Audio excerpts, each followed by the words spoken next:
Bawda rate लॉचं किंवा order of रिॲक्शनचं आपण एक एक्झाम्पल घेऊ. पहा, 2NH3 gives N2 plus 3H2, decomposition of ammonia. आता ही बॅलन्स्ड केमिकल इक्वेशन आहे, बरोबर आहे. आता आपल्याला माहिती आहे की बाबा रेट ऑफ रिॲक्शन म्हणजे काय, तर डिक्रीज इन कॉन्सन्ट्रेशन ऑफ रिॲक्टंटचं अमाऊंट कमी होते आणि प्रोडक्टचं कॉन्सन्ट्रेशन इन्क्रीज होत जाते. आता मला ही रिॲक्शन एक्सप्रेस करायची आहे. ही रिॲक्शन मी काय एक्सप्रेस करणार, according to law of mass action rate of the reaction is directly proportional to the concentration of NH3 to the power 2. इथं लिहितो मी according to law of mass action. पहा बेटा, law of mass action वरून मी reaction लिहिली. ठीक आहे, ही balanced chemical equation आहे. आला पुढे वन स्टेप रिॲक्शन आहे.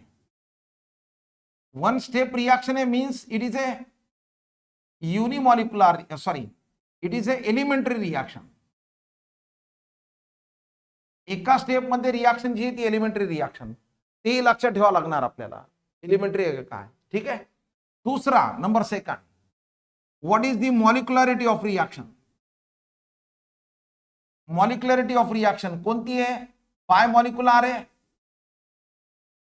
किती मॉलिक्युलर बेटा, इथं 2 आहेत. मॉलिक्युलरिटी कशावरून काढली तुम्ही, balanced chemical equation, elementary reaction. अगर 3 मॉलिक्यूल है तो ट्राई मॉलिक्यूलर है, 2 है तो बाय मॉलिक्यूलर है. मॉलिक्युलरिटी 0 नहीं रहती, लेकिन ऑर्डर ऑफ रिएक्शन 0 रह सकता है. ऑर्डर ऑफ रिएक्शन फ्रैक्शन में भी रह सकता है. लक्षात आले काय म्हणलं ते. आता अकॉर्डिंग टू रेट लॉ मला याचं रेट लॉचं इक्वेशन काढायचंय. काय सांगते पहा, अब ये जो रिएक्शन ये जीरो ऑर्डर रिएक्शन है. जीरो ऑर्डर रिएक्शन मीन्स इसका रेट लॉ ये आता है.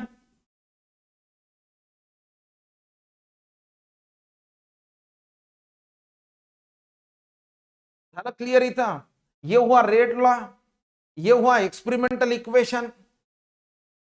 इसका मतलब है रेट अमोनिया के कॉन्सन्ट्रेशन पे डिपेंड ही नाही आहे. आपण अमोनियाचं कॉन्सन्ट्रेशन किती जरी वाढवलं, पहा rate is equal to K concentration of NH3 to the power 0. Practically काय लक्षात आलं, किंवा सर जर याचं कॉन्सन्ट्रेशन डबल केलं तर रेट रिमेन्स कॉन्स्टंट है. ट्रिपल कर दिया रेट रिमेन्स कॉन्स्टंट है. 4 टाइम कर दिया रेट रिमेन्स कॉन्स्टंट है. आता मला सांगा, जर ही व्हॅल्यू कॉन्स्टंट आहे तर याचा पॉवर किती असेल. झालं इथं, हे झालं तुमचं रेट लॉ. ठीक आहे, झालं क्लिअर इथं. आता मला सांगा, याच्यानंतर या रेट लॉ वरून तुम्ही काय फाइंड आउट करायला येतं, ऑर्डर ऑफ रिएक्शन है. कौन सा ऑर्डर रिएक्शन है, जीरो ऑर्डर रिएक्शन है. ऑर्डर ऑफ रिएक्शन कैसे फाइंड आउट किए, रेट लॉ से फाइंड आउट किए. फिर कोई बोलेगा सर ये दोनों में फर्क क्या है, what is the difference between molecularity and order of reaction. Molecularity आपण कशावरून काढली, तर बॅलन्स्ड केमिकल इक्वेशन वरून काढली बेटा. ऑर्डर ऑफ रिएक्शन कशी काढली, रेट लॉ वरून काढली. ठीक है, चलो और एक एग्जांपल मैं याद देता हूं. देखो यहां 2A plus B gives C, ये रिएक्शन है. चलो, लॉ ऑफ मास एक्शन क्या कहता है, rate is directly proportional to concentration of A. इसका कोएफिशिएंट जो भी है वो पावर में into p to the power 1. Clear है, according to law of mass action. एक एक्झाम्पल घ्यायला बेटा. ठीक आहे, आता एक्सपेरिमेंट केल्यानंतर एक्सपेरिमेंटली मैंने इसका एक इक्वेशन फाइंड आउट किया, रेट लॉ. अब मुझे बात बताओ, एक्सपेरिमेंट करने के बाद ये इसका इक्वेशन है.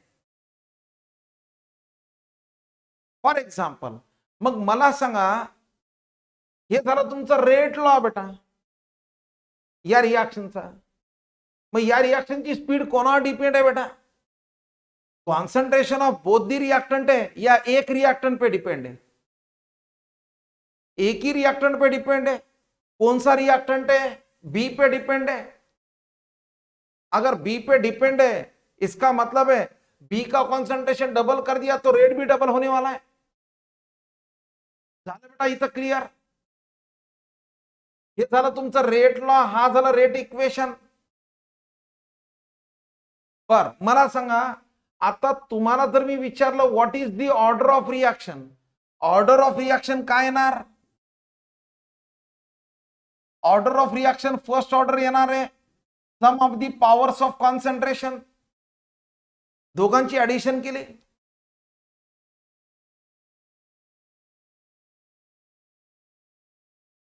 क्लियर झाला? चलो और एक एग्जांपल मैं यहां लेता हूं। चलो और एक एग्जांपल है, पहा बेटा इथं 2a plus 3d gives c, एक रिएक्शन है। चल मला सांगा what is the law of mass action? Law of mass action किससे फाइंड आउट करते हैं? बैलेंस्ड केमिकल इक्वेशन, तो rate is directly proportional to concentration of a to the power 2 concentration of d to the power 3, law of mass action. ठीक है, अब what is the rate law? What is the rate equation? Rate equation क्या बोलता है? देखो यहां ये उसका फॉर एग्जांपल है, एग्जांपल है, पहा बेटा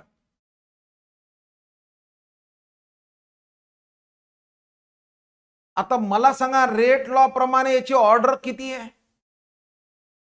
या रिएक्शनची ऑर्डर किती है? मग ते ना सर ये दोनों का एडिशन करेंगे, ये दोनों का अगर हमने एडिशन कर दिया तो कौन सी ऑर्डर रिएक्शन है? जीरो ऑर्डर है का फर्स्ट ऑर्डर है का सेकंड ऑर्डर रिएक्शन है?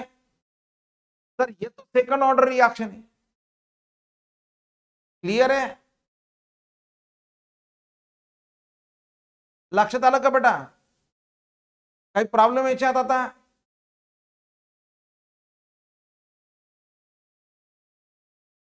बर अजून पुढे पुढे जाऊ बेटा, पहा आता इथं याच्यावरूनच तुमच्या साधं लक्षात येते, तुम्हाला जर के ची व्हॅल्यू फाइंड आउट करायची असेल तर मला सांगा ही व्हॅल्यू किती घ्यावं लागेल? एक घ्यावं लागेल। ही व्हॅल्यू जेव्हा तुम्ही एक घेताल, जेव्हा कॉन्सेंट्रेशन एक घेताल, कॉन्सेंट्रेशन जब 1 रहता है बेटा, जब हमने 1 लिया तब क्या होता है, जो आपका रेट ऑफ रिएक्शन है वही वैल्यू किसका है? तो रेट कांस्टेंट का है। क्लियर? ये तो जीरो ऑर्डर रिएक्शन है। चला बेटा पुढे। बर आता मला सांगा ग्राफ काढला, हे ग्राफ आहे, चला हे रेट ऑफ द रिएक्शन आहे आणि इकडे कॉन्सन्ट्रेशन घेतला, डबल केला, ट्रिपल केला, 4 टाइम्स केला, रेट रिमेन्स। पहा डबल ला तेच आहे, ट्रिपल ला तेच आहे, याला तेच आहे, झाला इथं।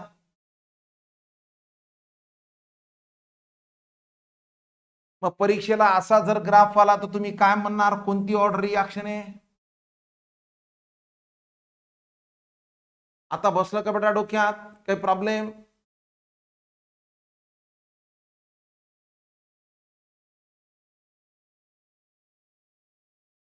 यस बोला, काही क्वेश्चन आहेत का आता? अजून एक, आता पहा what is the unit of K? हा के चं युनिट काढायचं आहे, बोला। हे तर कॉन्सन्ट्रेशन अपॉन टाइम आहे, चला हे के आणि हे कॉन्सन्ट्रेशन टू द पॉवर 0 आहे। 0 म्हणजे काय येणार? हे 1 झाला बेटा, झालं इथं। मग के चं युनिट काय? के का यूनिट क्या है? कॉन्सेंट्रेशन अपॉन टाइम है। और वो तो यूनिट तो rate of the reaction, yes जो रेट ऑफ रिएक्शन का यूनिट है वही किसका है? के का यूनिट है, लेकिन कौन से ऑर्डर रिएक्शन में? जीरो ऑर्डर रिएक्शन मध्ये। इन्हीं प्रॉब्लेम याच्यात आता।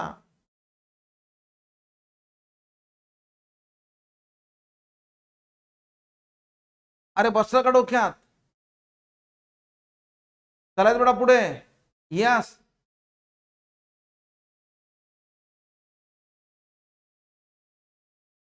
पहा एका स्टेप मध्ये जर रिएक्शन असेल तर नाव एलिमेंटरी रिएक्शन का कॉम्प्लेक्स रिएक्शन? एलिमेंटरी रिएक्शन है. अगर एक से ज्यादा स्टेप पे रिएक्शन है तो कॉम्प्लेक्स रिएक्शन है. आता पहा मी तुम्हाला एक क्वेश्चन विचारतो. पहा बेटा, SN2 आणि SN1 जर ऑर्गॅनिक केमिस्ट्री आठवत असेल तर पहा, ही एका स्टेप मध्ये रिएक्शन आहे बेटा, वन स्टेप रिएक्शन आहे. ही किती स्टेप मध्ये रिएक्शन आहे? दोन स्टेप मध्ये. इथं कोणता अल्काइल हॅलाइड घेतो बेटा आपण? इथं प्रायमरी अल्काइल हॅलाइड घेतो. इथं कोणतं येतंय? टर्शियरी अल्काइल हॅलाइड हम या लेते हैं. बरोबर आहे. मग मला सांगा SN2 कोणती ऑर्डर रिएक्शन आहे?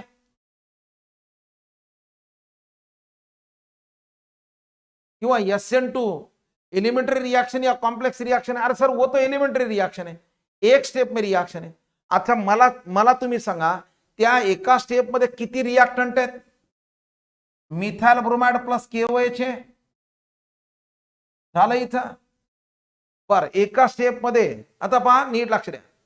मला तुम्ही सांगा ये एलिमेंटरी रिएक्शन है. ये अगर एलिमेंटरी रिएक्शन है तो इसमें मॉलिक्यूल कितने? 2 मॉलिक्यूल है. मग याची मॉलिक्युलरिटी 2 है. मॉलिक्युलरिटी कैसे फाइंड आउट किए? बैलेंस्ड केमिकल इक्वेशन से फाइंड आउट किए, एलिमेंटरी रिएक्शन से फाइंड आउट किए. अब कोई बोलेगा सर इसका लॉ ऑफ मास एक्शन क्या है? चलो लॉ ऑफ मास एक्शन बोलो. लॉ ऑफ मास एक्शन बोलता rate is directly proportional to concentration of CH3Br to the power 1 KOH to the power 1. Law of mass action हे. तुम्ही तो sir rate law भी same है. Rate law same है. इसका मतलब है ये दोनों सेम भी रह सकते हैं, डिफरेंट भी रह सकते हैं. अब मुझे बात बताओ, what is the order of reaction? आपण म्हणतो सर ऑर्डर ऑफ रिएक्शन किती आहे? 2 आहे. सेकंड ऑर्डर आहे. मग SN2 काय येणार? Substitution. N stand for nucleophile. 2 म्हणजे काय? Bimolecular. पहा नीट लक्ष द्या बेटा तिथं. आता मी इथं लिहितो मॉलिक्युलॅरिटी ही पण 2 आहे. एक स्टेप में रिएक्शन है इसलिए एलिमेंट्री है. एक स्टेप में 2 मॉलिक्यूल है इसलिए मॉलिक्युलरिटी है. मॉलिक्युलरिटी किससे फाइंड आउट करते हैं? बैलेंस्ड केमिकल इक्वेशन से फाइंड आउट करते हैं. लॉ ऑफ मास एक्शन किससे फाइंड आउट करते हैं? बैलेंस्ड केमिकल इक्वेशन से. रेट लॉ ये एक ऐसा एक्सपेरिमेंटल इक्वेशन है. ये इक्वेशन इंडिकेट करता है, ये इक्वेशन एक ऐसा एक्सप्रेशन है, ये equation say rate of reaction kiss pay depend है ये हमको पता चलता है. मग याचा रेट लॉ हाच आहे. मग रेट लॉ आला कुठून? एक्सपेरिमेंटल इक्वेशन वरून. रेट लॉ मध्ये कॉन्सन्ट्रेशनचा पॉवरचा ऍडिशन म्हणजे ऑर्डर ऑफ रिएक्शन आहे. मग ऑर्डर ऑफ रिएक्शन आणि मॉलिक्युलरिटी सेम सुद्धा असू शकते. लॉ ऑफ मास एक्शन आणि रेट लॉ सेम असू शकते. इथं पहा 2NH3 यूज N2 + 3H2. आता ऑर्डर ऑफ रिएक्शन पार्ट करावं लागणार. ही एलिमेंटरी रिएक्शन आहे बेटा. मला सांगा बाय मॉलिक्युलर आहे. Rate law of mass action काय येणार आहे? Rate is directly concentration of NH3 to the power 2 है. इसी का रेट लॉ क्या आने वाला है?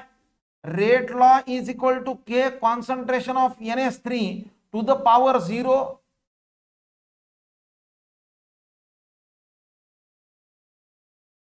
बॅलन्स्ड केमिकल इक्वेशन वरून आपण काय सांगू शकतो? Law of mass action. Balanced chemical equation आपण काय सांगायलो? मॉलिक्युलरिटी.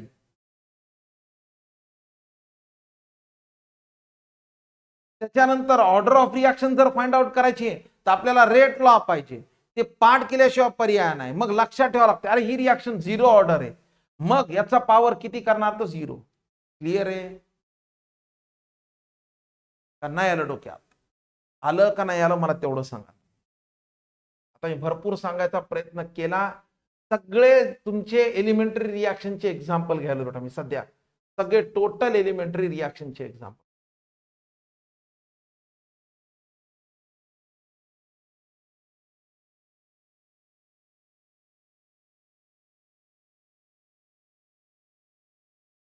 भरपूर एक्झाम्पल पाठ करावं लागते. आता इथं पहा, H2 plus Br2 gives 2HBr. चला मला तुम्ही सांग, लॉ ऑफ मास ऍक्शन सांगा. लॉ ऑफ मास ऍक्शन काय सांगायला? Rate is directly proportional to concentration of H2 to the power 1 Br2 to the power 1. हे लक्ष द्या बरं. हे बघा, तुम्ही जेव्हा प्रॉब्लेम सोडवायला लागताल तेव्हा तुम्हाला याची गरज नाही बरं. तुम्हाला जे दिलेलं असते ते रेट लॉच असते, लक्षात ठेवा. तुम्ही परत कन्फ्युज होताल, अरे हे लॉ ऑफ मास ऍक्शन आहे का, हे काय, ते रेट लॉ असते, लक्षात ठेवा. बर, हा झाला तुमचा काय, लॉ ऑफ मास ऍक्शन. ठीक आहे, मला सांगा, ही रिॲक्शन 1 स्टेप आहे, ती लक्षात ठेवावं लागते. म्हणजे कोणती झाली,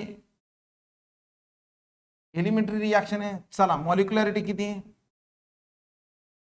बोला लवकर, किती मॉलिक्युलॅरिटी, बाय मॉलिक्युलर आहे 1. हा चला, त्याच्यानंतर आता काय करायचं बेटा, रेट लॉ. आता हे तर पाठच करावं लागणार आहे. लक्षात ठेवा या रिॲक्शनचा, लक्षात ठेवा. With respect to H2 it is a first order reaction. झालं क्लिअर, कळायला का म्हणलं ते. With respect to H2 it is a first order reaction, means ये डबल कर दिया तो ये डबल है, ये ट्रिपल कर दिया तो ये ट्रिपल है. ठीक है, लेकिन with respect to Br2 it is a, बोला कोणती ऑर्डर रिएक्शन है, फ्रॅक्शनल ऑर्डर है. With respect to Br2 it is a 1/2 order. With respect to H2 it is a first order reaction.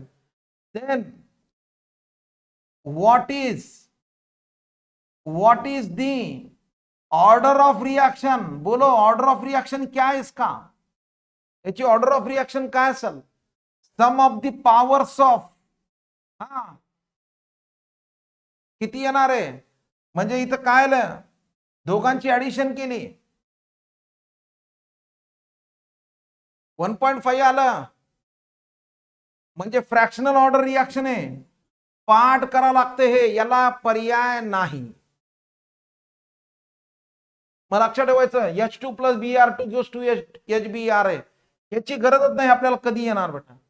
हे पण लक्षात येते, हे पण मेन हे, अरे ये with respect to H2 first order है, with respect to Br2 0.5 order है, इसका मतलब ऑर्डर ऑफ रिएक्शन. काय प्रॉब्लेम याच्यात आता,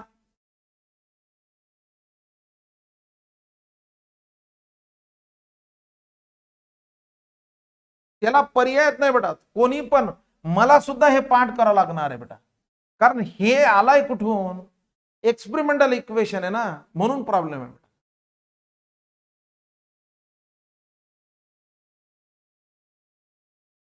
काय प्रॉब्लेम याच्यात, बोला इथं. अरे अजून एक सांगतो, टेन्शन कशाला घेतात. चला, हा ए गिव्स बी, चला आर गिव्स प्रोडक्ट, हा चला, आणि चला इथं घेतो मी 2R गिव्स प्रोडक्ट. ठीक आहे, आता मला सांगा, फॉर एक्झाम्पल हे 0 ऑर्डर रिएक्शन आहे, चला हे फर्स्ट ऑर्डर रिएक्शन आहे आणि हे सेकंड ऑर्डर रिएक्शन. ठीक आहे, आता मला सांगा याचा रेट लॉ काय येणार आहे. रेट लॉ, आता ही 0 ऑर्डर पक्क आहे, तुम्ही काय लिहिणार, rate is equal to k A to the power 0 आहे, याचा काय लेणार, rate is equal to k R to the power 1a. Second order है rate is equal to k R to the power 2a.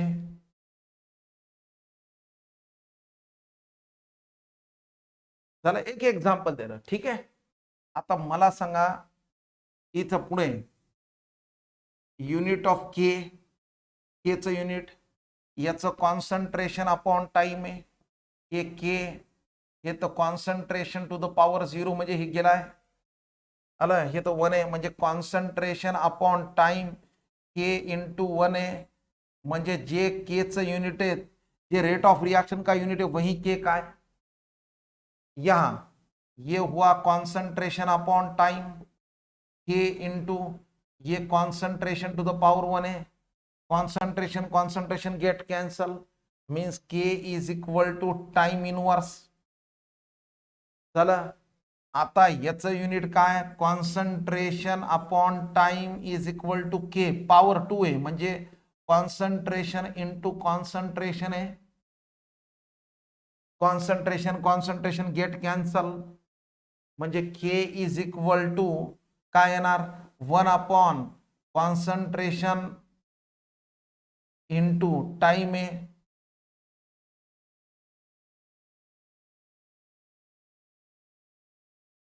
Clear झालं का, अरे बसलं का डोक्यात, काही प्रॉब्लेम?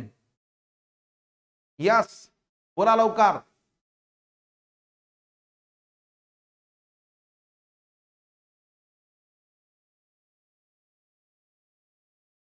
ठीक आहे, थांबायचं तिथं. आता इथं पाठ झाला तुमचा हा कंप्लीट फर्स्ट ऑर्डरचा. उद्या त्याचे प्रॉब्लेम घेऊ, चाल बेटा. मला सांगा इथपर्यंत कळायलंय का, पण आधी नसल तर उद्या परत सांगतो, मला काही प्रॉब्लेम नाही बेटा. मला करा उद्या या टाईपचे प्रॉब्लेम घ्यायचे आहेत आम्हाला. ओके ठीक आहे, चलो ओके बाय बेटा.